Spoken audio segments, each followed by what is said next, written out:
If I had only 5 minutes left to live, I would not choose to spend them with any man. I would want to be with my daughter and with my closest friends. At this stage of my life, no single man would be the center of my final moments. I have known many very special men. I have loved deeply, written about love, and been married more than once. But in the end, it is family and friendship that matter most. Barbara Walters built her career by asking other people to share their deepest secrets. She became famous for making presidents, movie stars, and world leaders open up in front of millions of viewers. Yet while she encouraged others to reveal the truth, she kept many painful truths about her own life hidden for years. Behind the bright studio lights and confident smile, she carried private struggles that shaped who she became. Barbara Jill Walters was born on September 25, 1929, in Boston, only weeks after the stock market crash that pushed America into the Great Depression. Her life began during a time of fear and uncertainty. Her father, Lew Walters, was a nightclub owner and showman.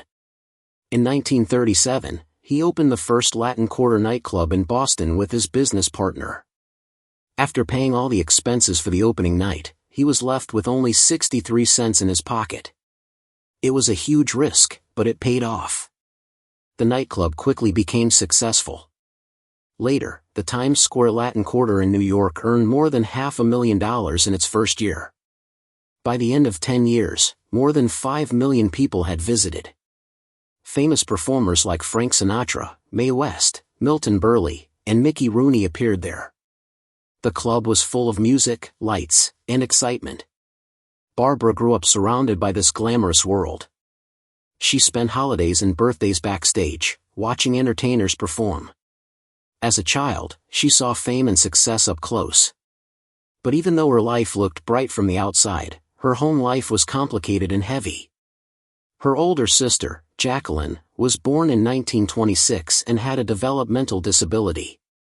At that time, very little was understood about such conditions. Doctors did not offer real help, and society was often unkind. Jacqueline could not attend regular school, make close friends, or live independently. She needed constant care and attention. Barbara loved her sister deeply, but she also felt embarrassed when she was young. She avoided bringing friends home because she feared their reactions. Later, she felt guilty for feeling ashamed. These mixed emotions stayed with her for many years. When Jacqueline died of ovarian cancer in 1985, Barbara was almost 56 years old. Even then, she said her sister had been the most important influence on her childhood. As Barbara grew older, her father's business began to fail. In the late 1950s, nightclubs lost popularity. Lew Walters had always been a risk-taker, living with quick success and sudden losses. This time, the losses were too large to recover from. The family's wealth disappeared.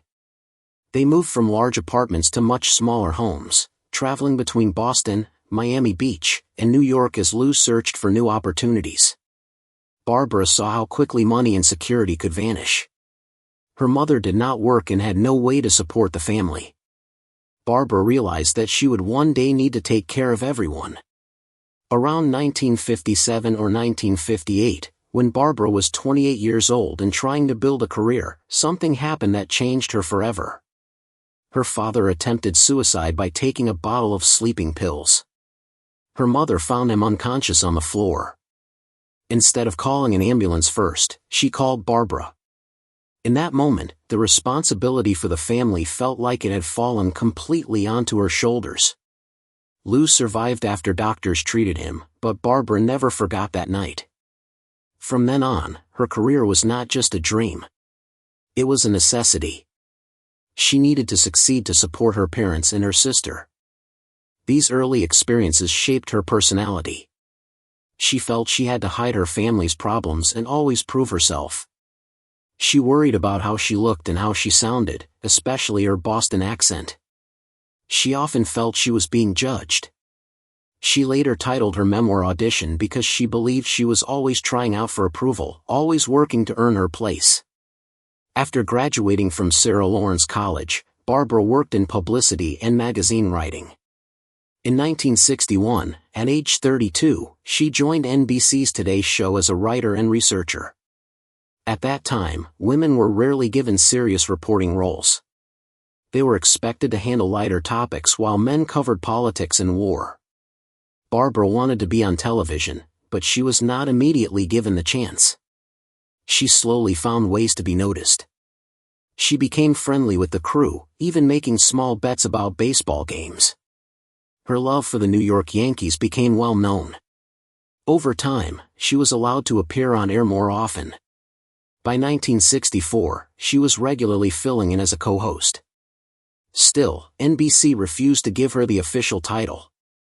She was called the Today Girl, a label that made her role seem less important. When Frank McGee became host in 1971, he insisted that he ask the first 3 questions in every important interview before she could speak. Barbara adjusted by focusing on field reporting, where those rules did not apply. When McGee died in 1974, NBC finally named her the first female co-host of the Today Show. It had taken years of effort to receive recognition for work she had already been doing. Barbara developed a unique interviewing style. She asked personal questions that made people open up emotionally. She was calm and gentle, which helped guests feel safe. After President John F. Kennedy was assassinated in 1963, she helped with NBC's live coverage. Viewers saw her professionalism and clarity. In 1975, she won her first Daytime Emmy Award. In 1972, she traveled with President Richard Nixon to China. She was one of only 3 women in the press group and the only female broadcaster on the trip. It was a historic visit that changed relations between the 2 countries. Barbara later said it felt like walking on the moon because it was such an important moment in history. The trip proved that she belonged among the top journalists in America. In 1976, ABC offered her a groundbreaking contract worth $1 million per year to co-anchor the ABC Evening News with Harry Reasoner. It was an unprecedented salary, especially for a woman. The decision caused controversy. Many people criticized her pay and questioned her ability. Some male colleagues treated her coldly. Harry Reasoner openly showed his discomfort, and the newsroom atmosphere was tense. Barbara did not give up. She prepared carefully for every broadcast and worked harder than ever. Eventually, her professionalism could not be ignored. She proved that she deserved her place. During the mid-1970s, she experienced a secret love affair with Senator Edward Brooke of Massachusetts, the first African-American elected to the Senate by popular vote. Their relationship was serious and deeply emotional.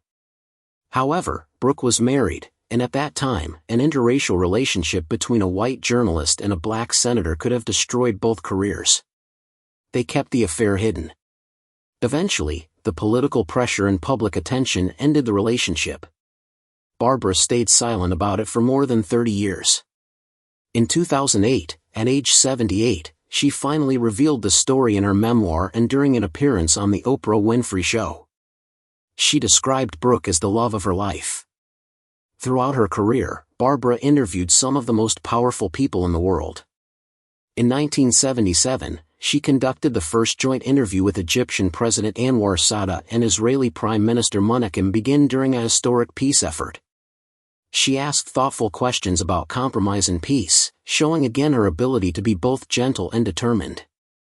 Over the years, Barbara faced criticism and jokes, especially after a 1981 interview with actress Katharine Hepburn in which she asked what kind of tree Hepburn would like to be. Comedians mocked the question, but Barbara later explained that she was simply following Hepburn's own comments during the conversation. She understood that staying present in the moment was more important than worrying about public opinion. Behind her public success, Barbara faced personal challenges. Her daughter, Jacqueline, whom she adopted in 1968, ran away at age 15 and disappeared for several weeks. It was one of the most frightening experiences of her life. Barbara rarely spoke about it publicly. Like many working mothers, she struggled to balance her demanding career with family life. Barbara Walters became one of the most respected journalists in history. She broke barriers for women in broadcasting and opened doors for future generations.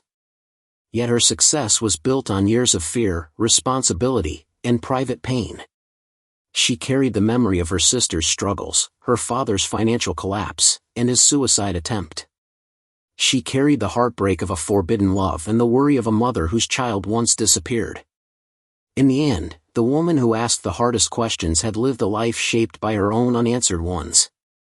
She learned early that security could vanish, that love could be complicated, and that strength often grows from insecurity. Her life truly was an audition, a constant effort to prove herself worthy. And through that lifelong performance, she became a legend in journalism, not because she was fearless, but because she continued forward despite her fears. She traveled to Cuba to interview Fidel Castro, and the conversation lasted for 5 hours while they were crossing the Bay of Pigs, a place filled with painful history between Cuba and the United States. The setting itself carried deep meaning. Castro came across as both charming and unsettling. Barbara later said that he seemed larger than life, as if his personality filled the entire space around him. During the interview, he spoke openly about his belief that the press should serve the revolution. He questioned who would ever pay for an opposition newspaper in Cuba and suggested that it would probably have to be funded by the CIA. At one point, he even joked that he would shave his famous beard if the United States ended its embargo against Cuba. When the interview ended, Castro surprised her by asking to be paid, which led to an awkward negotiation. After the program aired, the reaction was intense. Barbara received angry messages and even death threats from people who had escaped Castro's rule and felt she had treated him too gently. Despite the criticism, she never regretted asking the questions she believed needed to be asked. However, nothing she did on television reached the audience size of her interview with Monica Lewinsky on March 4, 1999. That 2-hour special drew nearly 74 million viewers, with an average audience of about 48 million.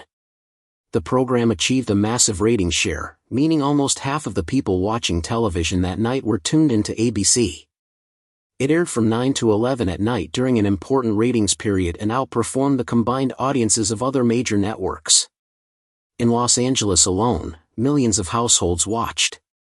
Monica Lewinsky was only 24 years old at the time and had already endured intense public humiliation due to her involvement in a political scandal. Near the end of the interview, Barbara asked her what she would tell her future children about what happened. Lewinsky quietly said that their mother had made a big mistake. Barbara responded by saying it was the understatement of the year. The exchange showed Barbara's direct and emotional style. Later, she admitted that she may have been too tough on Lewinsky and acknowledged that she had been very young and had suffered greatly. While Barbara's professional life was filled with historic interviews and record-breaking broadcasts, her personal life was complicated and often painful. She married for the first time on June 20, 1955, to Robert Henry Katz. Her father wanted her to settle down and paid for a beautiful wedding at the Plaza Hotel in New York City. But behind the glamorous event, Barbara later admitted that she was not truly in love and that they had little in common. The marriage ended quickly. They separated and eventually had it annulled by 1958. It lasted less than a year and left her feeling embarrassed and disappointed. She married again on December 8, 1963, to Broadway producer Lee Goober, who was involved in major stage productions. Barbara wanted a family very much. She suffered 3 miscarriages, which brought deep sadness. In 1968, she and Lee adopted a baby girl and named her Jacqueline Dana Goober, after Barbara's sister. The marriage lasted 13 years but ended in 1976, the same year Barbara joined ABC as the first female evening news anchor with a groundbreaking $1 million salary. As her career rose to new heights, her home life was falling apart. In 1981, she married television executive Merv Adelson after meeting him on a blind date. At first, the relationship seemed promising. However, their careers kept them in different cities. Barbara worked mainly in New York, while Adelson divided his time between Los Angeles and Aspen. They divorced in 1984. Surprisingly, they remarried in 1986. Barbara later admitted that she barely remembered the second ceremony because she had taken medication for anxiety and felt unsure about the decision. About 100 guests attended a wedding that she herself felt doubtful about. The marriage ended permanently in 1992. By that time, she had been married 4 times to 2 different men. After that, she chose not to marry again. She once said that women can have everything, but not all at the same time. In her case, her career often came first. The View remained close to her heart.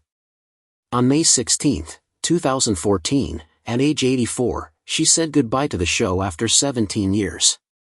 The farewell surprised her with appearances from Hillary Clinton, Michael Douglas, and Oprah Winfrey. Oprah traveled from Chicago to honor her and thanked her for opening doors for women in broadcasting. Then 25 female journalists from major networks appeared on stage. Among them were Diane Sawyer, Robin Roberts, and Joan London. Barbara looked at them and said that they were her legacy.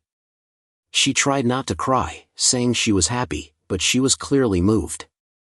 After retirement, she stayed involved as an executive producer but spent more time at home.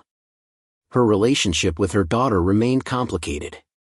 Friends said Barbara never fully understood why Jackie did not share her ambition. Jackie preferred privacy, while Barbara had always lived in the spotlight.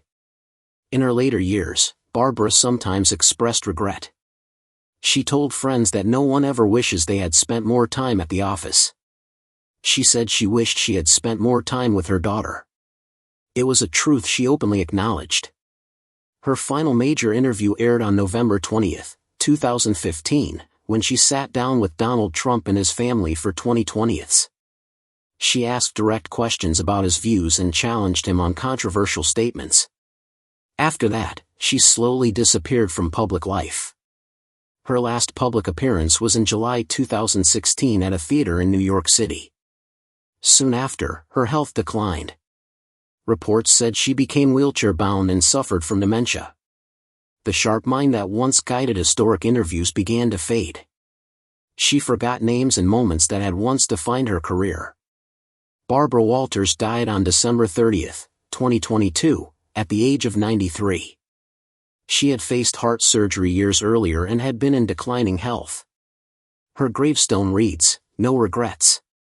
I had a great life." Those who knew her well believe the words reflect both pride and quiet complexity. She loved her work and changed television forever. She opened doors for women and asked questions that shaped history. Yet in her final years, when she looked at photographs of family, her expression sometimes revealed a softer truth. She had achieved extraordinary professional success, but the personal cost remained with her until the end.